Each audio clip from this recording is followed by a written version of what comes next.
노후 준비를 하는 사람 입장에서 투자라고 하는 것은 상당히 고민될 수밖에 없어요. 왜냐하면 노후 준비는 생존의 문제이기 때문에 생존의 문제를 예적금과 같은 안전자산이 아닌 주식과 같은 위험자산에 넣을 수 있느냐? 자, 첫 번째로 과연 예적금이 안전자산일 거냐? 예금은 더 이상 안전자산이 아닙니다.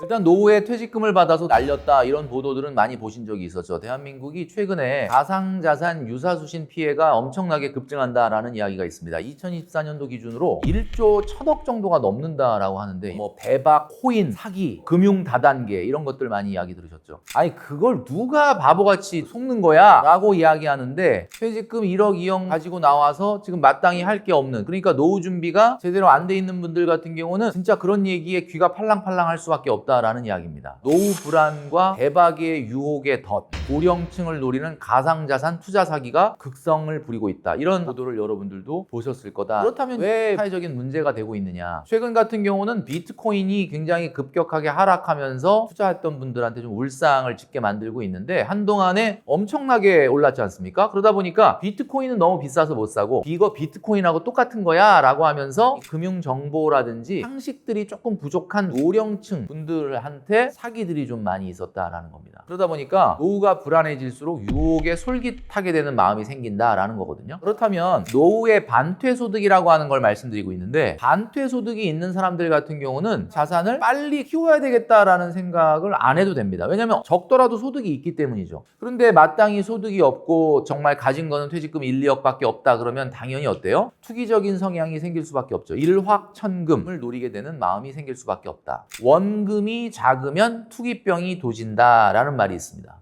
내가 한 달에 큰 돈은 못 벌어도 100만 원, 200만 원을 벌고 있다 그러면 투기병이 안 도지는데, 내가 소득이 없다 그러면은 이 1억, 2억 가지고 작은 퇴직금으로 어떻게 살아갈까? 그러다 보면 말씀드렸던 불법 다단계 금융 사기 또는 유사 수신 피해자들이 급증할 수밖에 없는 상황이 생긴다라고 말씀드릴 수 있습니다. 노후에 피해야 될 리스크는 또 여러 가지가 있습니다. 바로 가까운 곳에 있는데요. 부부 리스크라는 게 있습니다. 아니 부부 리스크가 뭐야? 라고 얘기하실 텐데, 최근 혼인율이 12년 만에 최대로 증가했다라는 반가운 소식이 있었는데 그 안에 보니까 이혼은 전체적으로 감소세인데 황혼 이혼이 늘고 있다라는 통계가 있었습니다. 황혼 이혼이라는 거는 30년 이상 결혼 생활을 하고 나서 이혼하는 건데 전체 이혼 건수 중에 16.6%를 차지한다. 와, 이거 놀라운 숫자 아닙니까? 가정법원의 판례를 보면은 10년 이상 그리고 한 10억 미만 정도의 자산이다 외벌이의 부부였다 하더라도 나중에 재산을 무조건 50대 50으로 분할하라 라고 하는 판례가 굉장히 많이 나오고 있습니다. 이게 무슨 얘기냐면, 아니 남편이 돈을 벌었는데 왜 아내한테 다 줘야 되느냐? 이렇게 얘기하시지만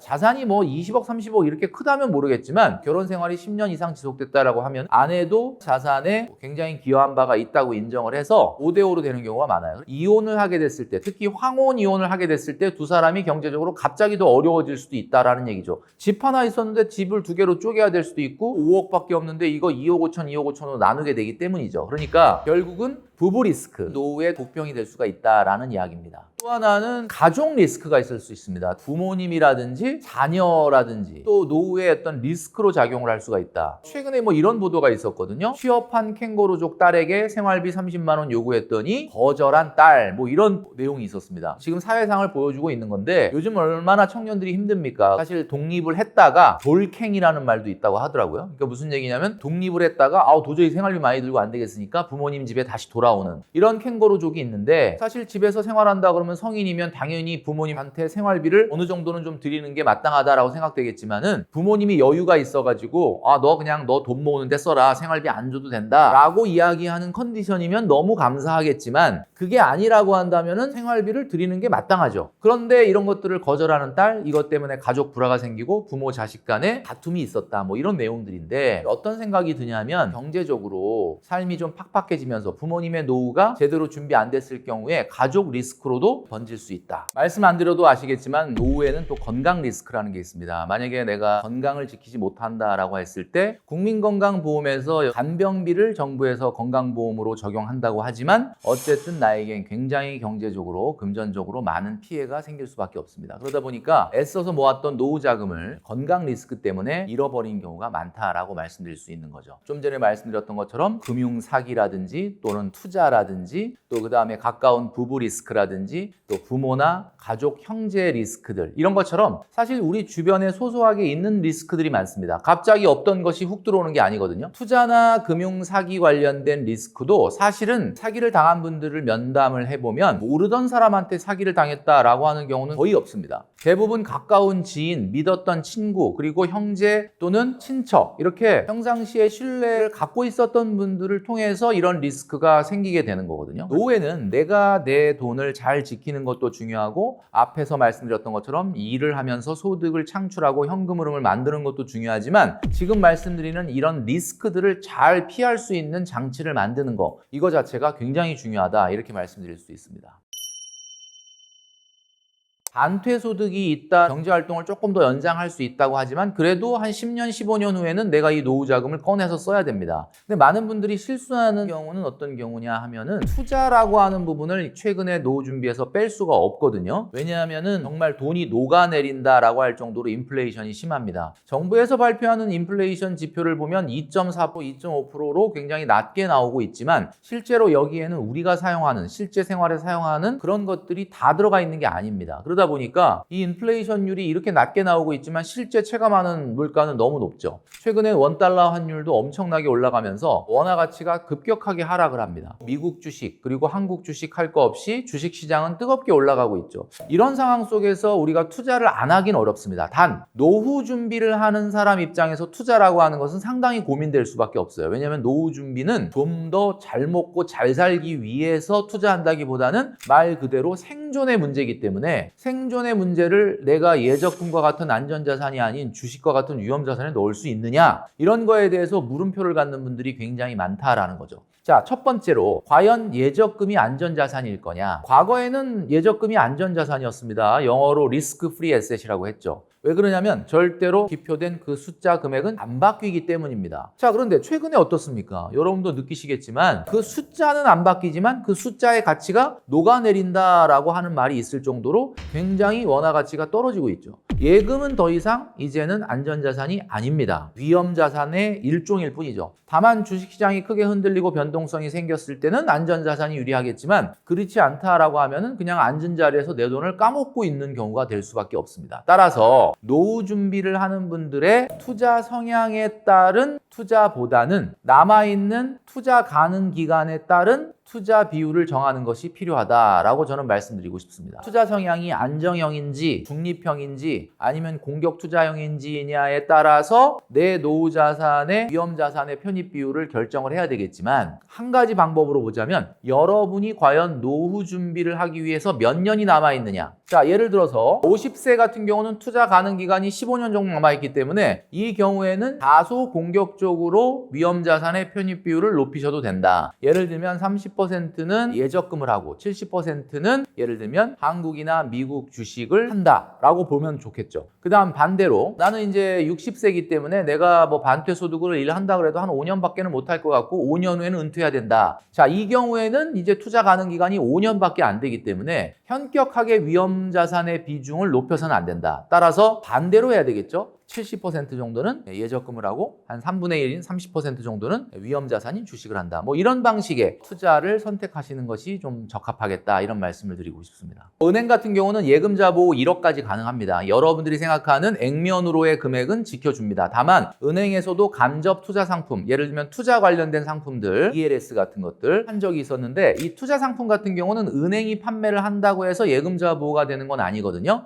그렇기 때문에 판매자가 은행이라고 해서 모든 상품이 다 예금자 보호가 될 거다라는 착각을 하시면 안 되고요. 예금은 여러분들이 생각한 대로 뭐 어쨌든 1억까지는 예금자 보호가 되니까 안심하셔도 됩니다. 단 최근 같은 경우는 인플레이션도 심하고 자산 가격이 워낙 빨리 올라가니까 은행의 예금이 금액으로 가만히 있다고 해도 2%, 3% 이자를 받아서는 절대로 원금이 아니다라고 하는 생각이 많아지고 있죠. 1금융권, 그러니까 우리가 흔히 알고 있는 시중은행에다가 예적금을 하고 있다. 뭐 큰 문제는 없을 거라고 봅니다. 다만 증권사나 보험사 또는 저축은행과 같은 제2금융권 같은 경우에는 고금리 상품을 팔았을 가능성이 있어요. 이 고금리 상품 같은 경우는 여러분에게 이자를 많이 줄 수 있는 이유가 뭐냐면은 여러분들의 돈을 받아서 누군가에게 고금리로 빌려줬기 때문입니다. 고금리로 불려줬다라는 얘기는 아무래도 원금 상환에 대한 확실한 100% 보장이 없는 경우, 예를 들면 PF 대출이라든지 어떻게 보면은 뭐 벤처 기업이라든지 투자해서 여러분들에게 높은 금리를 보장해 준다라고 얘기했을 수가 있거든요. 이런 경우가 그 채권이 부실 채권이 됐을 경우에는 어쩌면 원금을 돌려받을 수 없는 상황이 생길 수도 있습니다. 그래서 소비자 금융 포털이라는 사이트가 있습니다. 소비자 금융 포털에 들어가시면 금융기관별로 경영 실적이라고 하는 것들을 공지하게 되어 있는데, 그 공지에서 BIS 비율이라든지 이런 내용들을 한번 확인해 보시게 되면 경영이 어떻게 부실한지 아니면 건전한지를 확인할 수 있는 간단한 지표들이 있습니다. 한번 확인해 보실 필요가 있겠다라고 말씀드릴 수 있습니다. 최근에 은퇴하신 노령층 분들도 투자를 굉장히 많이 하십니다. 2025년도에는 미국 주식보다는 한국 주식이 굉장히 핫했습니다. 그런데 여러 가지 리스크가 있을 수가 있습니다. 그리고 효과적으로 할 수 있는 방법이 뭐가 있을까, 이런 것들을 고민하시는데, 가장 좋은 방법은 여러분도 얘기를 들어보셨겠지만 ISA 계좌라고 하는 것을 말씀드리고 싶습니다. 종합자산관리 계좌로 알고 있는데, 이 ISA 계좌와 일반 계좌의 가장 큰 차이는 뭐냐? ISA 계좌에서 투자라든지 저축이라든지 하게 됐을 때 이자, 배당, 이 소득에 대해서 비과세 혜택을 주고 있습니다. 뭐 별거 아닐 거다라고 생각할 수 있겠지만 잘 챙기셔야만 혜택을 볼 수가 있거든요. 특히 투자 같은 경우도 그렇습니다. 미국은 새벽에 장이 열리기 때문에 우리나라 시간으로 주식시장에 들어가기 위해서 새벽에 일어나서 밤잠을 설치기보다는 낮에도 미국 주식을 투자할 수 있기 위해서 ETF 같은 걸 많이 하십니다. ETF 같은 경우는 뭐 해외 상장되어 있는 것을 사는 분도 있지만 대체적으로 국내 상장된 해외 자산 ETF들을 많이 선호하시거든요. 주식이라고 하는 건 시세 차익에 대해서 비과세지만 배당 소득이라든지 이런 것들 같은 경우는 15.4%의 이자 소득세를 내야 됩니다. 그렇지만 일반 계좌가 아닌 ISA 계좌에서 투자를 하게 되면 400만 원까지, 그리고 5천만 원의 소득이 넘는다라고 하면 200만 원까지 비과세 혜택을 볼 수가 있고요. 그리고 그 200만 원을 넘는 수익이 생긴다고 하더라도 9.9%의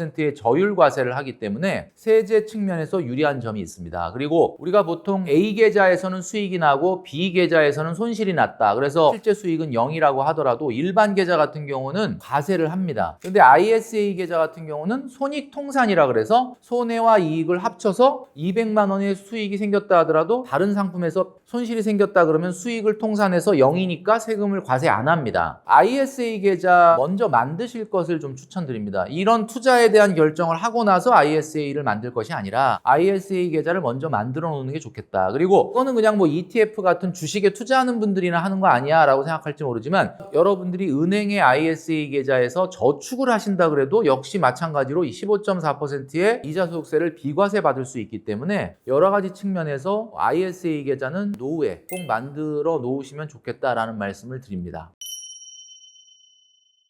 돈이라고 하는 거는 어떻게 써야 될지 모를 정도로 많다, 돈이 아무리 써도 줄질 않는다, 뭐 이런 사람 아니고서는 항상 부족한 거거든요. 그렇기 때문에 정확하게 이름표를 붙여놔야 됩니다. 여러분 아시겠지만 돈이 내 통장에 있다고 해서 나 필요할 때마다 꺼내 쓰게 되면 나중에 정작 필요할 때 돈을 못 쓰잖아요. 그러니까 돈이라고 하는 걸 구분을 해놔야 되는데, 돈을 구분하는데 가장 좋은 방법이 통장을 나눠 놓는 겁니다. 자, 여러분들이 이제 노후에도 소득이 들어오겠죠. 여러분이 반퇴 소득이 들어올 수도 있고, 또 퇴직을 해서 연금 소득이 들어올 수도 있고, 국민연금이 들어올 수도 있고, 기초연금이 들어올 수도 있고, 자녀들이 매달 붙여주는 생활비가 들어올 수도 있죠. 이 소득이 모이는 통장, 그러니까 여러분들이 옛날에 직장 생활할 때 썼던 통장, 월급 통장이 있을 수 있습니다. 월급 통장은 뭐야? 내가 지금 월급을 타는 경우는 아니지만 내가 한 달에 들어오는 소득이 딱 모이는 통장이 월급 통장입니다. 자, 그럼 이 월급 통장은 어떤 용도로만 써야 되냐? 내 소득이 모이는 역할, 터미널의 역할 하는 거 외에 다른 쪽으로 사용하지 마시기 바랍니다. 그러면 실제 필요한 돈을 어디서 쓰느냐? 중요한 거는 두 가지의 돈을 구분해 놔야 됩니다. 첫 번째는 정기적으로 쓰는 돈, 또 하나는 비정기적으로 쓰는 돈을 나눠놔라. 왜 나눠놔야 되느냐? 한번 생각해 보시면은 내가 평상시에 한 달에 200만 원 정도면 충분히 쓸 수 있었는데 내 통장에 지금 200만 원이 있어. 그래서 막 200만 원을 썼단 말이에요. 그런데 다음 달에 보니까 이벤트가 있어요. 예를 들면 결혼기념일이라든지 또 자녀 생일이라든지 결혼식이라든지. 정기 지출이라고 하는 거와 비정기 지출이라고 하는 걸 분리를 해놔야 됩니다. 뭐 예를 들면 이런 거죠. 교통비, 통신비, 식비, 쇼핑, 문화, 레저비 이런 것들을 넣어놓는 게 정기 지출 통장이 되는 거고, 하나는 비정기 지출 통장인데 비정기 지출 통장이라고 하는 걸 우리가 계절 지출이라고 합니다. 계절 지출은 크게 뭐가 있냐면 명절, 여행, 이벤트, 자동차가 있으신 분들은 자동차에 세금이라든지 보험료가 들어가기도 하죠. 이런 것들은 계절적으로 나가는 지출입니다. 어떤 특정한 달에만 나가죠. 그러니까 이 돈을 따로 모아놔야 된다는 겁니다. 1년에 쓰는 비정기 지출이 300만 원이다. 그러면 300만 원이면 한 달에 25만 원씩 500만 원이다. 그러면 42만 원씩 모으셔야 되는 거죠. 자, 이 정도만 구분해 놓고 쓰셔도 여러분들은 돈이 절대로 펑크 날 일이 없다라고 말씀드리고 싶습니다. 나이가 들수록 돈을 더 쓸까요? 덜 쓸까요? 물어보면 은퇴하기 전에는 좀 덜 쓰죠. 적게 써야죠. 이렇게 얘기를 합니다. 그런데 막상 은퇴하고 나면은 제가 말씀드렸던 것처럼 5일 동안에 회사 생활이 없어지고 여가 생활이 늘어나면서 그 여가 생활 내내 스케줄을 만들다 보면 돈을 더 쓰게 되는 거죠. 그래서 노후 준비의 골든타임은 퇴직하기 10년 전이다 라고 말씀드렸잖아요. 50대 때부터는 자기 생활에 불필요한 것들을 가지치기를 시작해야 된다. 자, 예를 들면 이런 겁니다. 골프를 쳤어. 나이가 이제 50대 넘어서면서부터는 골프를 조금 멀리 합니다. 물론 뭐 골프가 좀 싫어져서 멀리 한다고 뭐 너무 자연스럽고 좋은데, 골프 나 계속 하고 싶지만 일부러 줄입니다. 왜냐하면은 내가 나중에 은퇴하고 나서 골프를 계속 하면 굉장히 부담스러우니까. 자, 그렇다면 운동을 하지 말라는 게 아니라 이런 거예요. 돈을 한창 잘 벌던 시절에는 골프도 하고 모임도 많이 나가고 돈을 좀 잘 썼죠. 근데 이제 내가 은퇴 10년을 앞두고 나면은 나의 라이프를 좀 담백하게 만들어야 되겠다 생각을 해서 이제는 자전거를 탑니다. 자전거 돈 안 들죠. 그 다음에 도서관을 갑니다. 책을 보거나 여러 가지 문화 행사라든지 이벤트에 참석을 합니다. 그리고 조깅을 합니다. 어때요? 모임 가서 술 먹고 골프 치고 이런 거보다 담백한 라이프로 체질 개선을 한 거죠. 자, 이렇게 되게 되면은 은퇴하고 나서도 별 불편함이 없다라는 이야기입니다. 카카오톡에 보면은 몇 명이나 있습니까? 저도 수천 명이 있거든요. 지금은 제가 활동을 하고 있기 때문에 지우지 않고 있거든요. 근데 여러분들이 만약에 은퇴를 이제 한 3년 앞뒀다, 5년 앞뒀다, 이제 은퇴를 했다 그러면 그 인간관계부터 가지치기를 해야 됩니다. 자, 모임도 마찬가지입니다. 우리가 사회활동을 하면서 이런 모임, 저런 모임 많이 나갔었죠. 근데 저 같은 경우는 개인적으로 제가 술, 담배, 게임 안 하고 친구 안 만나고 골프도 안 친다 이런 말씀 드린 적이 있었는데, 친구는 왜 안 만나느냐? 뭐 부모님이 돌아가셨다든지 무슨 이런 게 있으면 연락을 하겠죠. 그러면 뭐 갑니다. 그리고 꼭 봐야 될 토픽이 있다. 그러면 보겠죠. 근데 그게 아니라 그냥 뭐 아무 이유 없이 심심하니까 소주나 한잔 할까? 맥주나 한잔 할까? 이런 걸로는 안 만난다는 거거든요. 왜냐? 30대 중반까지는 사회생활하면서 힘든 피로감을 친구를 만나서 위로받고 상사 욕도 하고 뭐 이런저런 옛날 학창시절의 추억도 얘기하면서 스트레스를 풀었지만, 나이가 40대 50대 넘어가면서부터는 노후 준비를 해야 된다고. 그 노후 준비가 뭐야? 내가 진짜 좋아하는 걸 찾아야 된다. 업이죠, 업. 그 업이 나의 반퇴소득, 반퇴라이프, 제2의 인생을 결정을 해야 되는데, 그러려면은 연구를 많이 해야 됩니다. 예를 들면 책도 봐야 될 수도 있고요. 생각도 많이 해야 되고요. 시간을 쏟아야 되는데, 그때 또 30대처럼 친구들 만나서 으쌰으쌰 소주 한잔 하자, 맥주 한잔 하자 이렇게 할 겁니까? 그렇게 가면 안 된다는 거죠. 모든 친구를 다 버리라는 이야기는 아니지만, 나에게 위로를 주는 친구를 30대 때 만났다면 50대, 60대 때는 위로를 주는 친구보다는 배울 점이 있는 친구, 내 제2의 인생에서 내가 본받을 점이 있는 친구를 만나는 게 낫습니다. 아니면 그런 친구가 안 보인다면 친구를 안 만나는 것이 답이라고 저는 생각을 합니다. 왜냐하면 우리가 젊었을 땐 그렇잖아요. 정말 잘 나가는 친구 만나면 좋을 때도 있지만, 어떨 때는 내가 봤을 때 조금 나보다는 못한 친구를 만났을 때 뭔가 그래도 내가 쟤보단 나아 이런 생각을 하고 만나는 경우도 있거든요. 이제 나이가 먹으면 먹을수록 내가 뭔가 한 가지 배울 점이 있고 나에게 어떤 영감을 줄 수 있는 친구를 만나는 게 좋다. 가장 불필요한 것이 너무 여러 가지의 모임에 모임 비용을 쓰는 거라고 생각을 해요. 갯돈 같은 거 있지 않습니까? 좋은 취지가 있기는 하죠. 근데 이 친목 도모라는 게 술자리 가면 즐겁긴 하거든요. 근데 제가 왜 술을 안 먹느냐? 빈도의 문제긴 하겠죠. 뭐 1년에 한두 번 친구들과 만나서 그런 회포를 풀고 지나간 추억 얘기도 하고 하는 건 좋아요. 근데 이게 너무 잦아지게 되면 소모적이다. 술자리에서 얘기할 때 막 건설적인 얘기 하나요? 앞으로 우리가 인생을 어떻게 살아갈까? 이런 얘기 하나요? 아니면 정부가 이런 게 문제야, 지금 정부는. 그 다음에 이 사회는 또 이런 게 문제야. 그리고 옛날에 너 알지? 걔는 이런 게 문제야. 혹시 이런 얘기 많이 하지 않나요? 100% 그렇다는 건 아닌데 발전적으로 되는 경우는 많지 않다. 나이가 들수록 건강관리와 개인의 시간을 갖고 모임이나 친구들을 만나는 것보다는 어떻게 보면 좀 고독을 즐겨라. 사실은 왜 업을 못 찾느냐? 나를 모르기 때문에 그래요. 나랑 마주한 적이 없어요. 항상 학교 다닐 땐 친구들 속에 있었고 회사에선 팀 안에 있었고 나와 1대1로 마주한 적이 여러분 있습니까? 제가 지금 유튜브나 방송에서 막 말을 하는 직업이잖아요. 근데 제가 중학교 3학년 때까지만 해도 생활기록부에 뭐라고 나와 있느냐? 말이 없고 이렇게 나와요.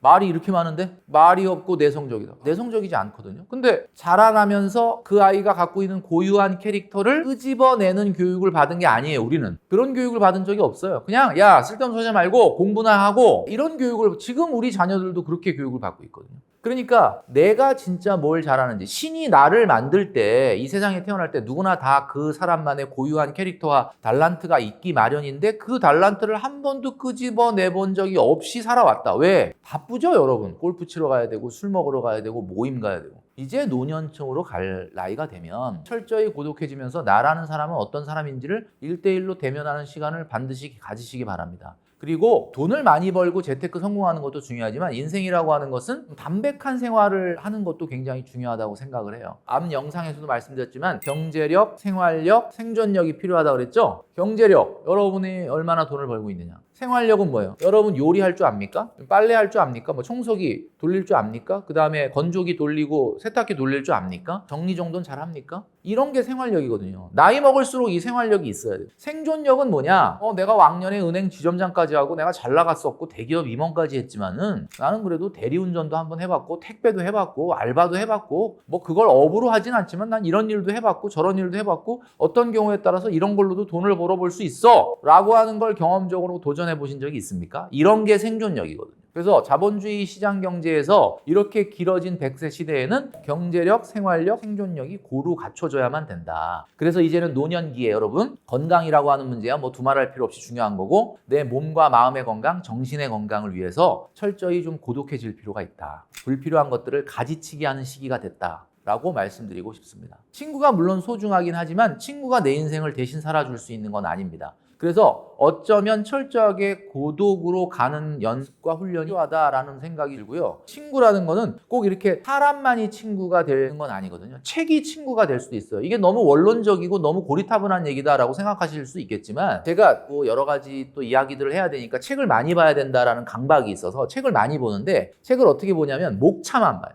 목차를 보다가 그 목차에 관심 있는 거 들어가서 그거만 봐. 그러니까 책을 정독을 하는 스타일이 아니거든요. 근데 최근에 제가 정독을 하게 되는 일이 있었어요. 왜 그러냐면 어떤 책을 만났는데 처음부터 끝까지 진짜 오랜만에 다 읽었거든요. 여러분들도 느끼시겠지만은 이게 딱 손에 잡으면은 5-6시간 만에 다 읽게 되는 책이죠. 그 책이 나한테 그 시간에 친구가 되어주는 거예요. 한강을 자전거를 타고 하트 코스라 그래가지고 한 3시간 넘게 걸립니다. 근데 그걸 누구랑 타면은 좀 심심하지 않을 것 같아서 막 친구들 불러갖고 저는 그렇게 안 해요. 그냥 혼자 탑니다. 이온 음료 하나 가지고 30km, 40km 이렇게 타면 땀이 흠뻑 납니다. 그리고 그 이온 음료를 딱 마시면서 아무도 없는 곳에서 한강을 바라보면서 이렇게 있을 때 그때 생각하는 거죠. 앞으로 어떻게 살아갈 것이냐. 자, 그렇다면 자전거는 나의 친구가 됩니다. 그 시간의 고독은 나의 친구가 됩니다. 나하고 1대1로 마주하면서 생각을 하죠. 이런 시간들이 저는 노후에 좀 필요하지 않을까라는 생각을 해보게 됩니다.